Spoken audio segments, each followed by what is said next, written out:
บทอ่านเรื่องที่2นครหลวงเวียงจันทน์นครหลวงเวียงจันทน์แม่นเมืองหลวงแห่งสาธารณรัฐประชาธิปไตยประชาชนลาว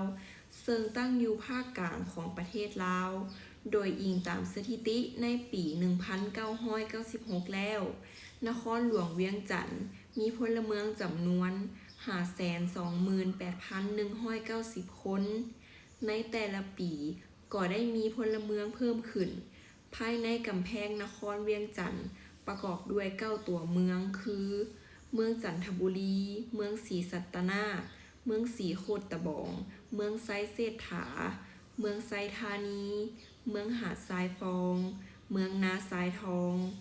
เมืองสังทองและเมืองปากงึมอยู่ในนครหลวงเวียงจันทน์มีสถานที่สำคัญเช่นพระธาตุหลวงประตูไซหอพระแก้ววัดศรีสะเกษเป็นต้น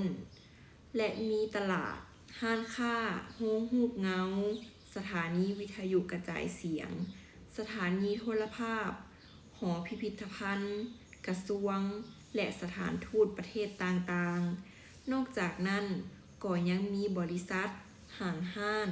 ธนาคารโรงงานและอื่นๆเมื่อเว้าถึงตลาดเช้าเป็นตลาดที่ใหญ่กว่าหมู่ในบรรดาตลาดที่มีอยู่ในนครเวียงจันทน์มันมีเครื่องของหลายแบบหลายชนิดหลายประเภทวางขายอยู่ทั่วไปตามท้องตลาดเช่นตู้เย็นพัดลมโทรภาพเครื่องปรับอากาศ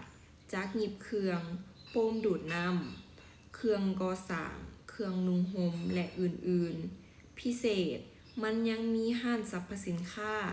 ซึ่งตั้งอยู่ใจกลางของตลาดเช้าอีกด้วยอยู่ในห้างแห่งนี้มีสินค้าหลายชนิดโดยได้วางไว้อย่างเป็นระเบียบเรียบร้อยดี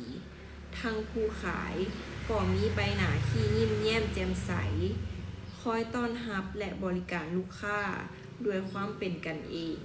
ฉะนั้นเมื่อเวลาเฮาย่างเลาะเข้าไปซื้อเครื่องก็จะเห็นสินค้าแต่ละประเภทวางเป็นหมวดเช่นเครื่องไฟฟ้าเครื่องเครื่องสำอางเครื่องนุ่งห่มเครื่องใส่ในเรือนครัวเครื่องใส่สอยเครื่องดื่มเครื่องปรุง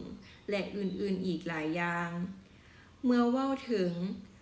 การสัญจรไปมาภายในนครหลวงเวียงจันทน์ก็มีความสะดวกดีเพราะว่ามียานพาหนะรับใช้บริการอยู่ทุกเวลาเช่นรถเมล์รถแท็กซี่รถ3ล้อรถตุกๆรถจัมโบ้นอกจากรถโดยสารแล้วก็ยังมีรถส่วนตัวแล่นไปมาตามถนนหนทางต่างๆอย่างบ่ขาดสายอันพิเศษนั้นแม่นต่อสภาพรถติดยังบ่ทันมีหลายเทื่อสามารถสัญจรไปมาได้อย่างสะดวกและทันเวลาดีสมควรดังนั้นจึงสมแล้วว่า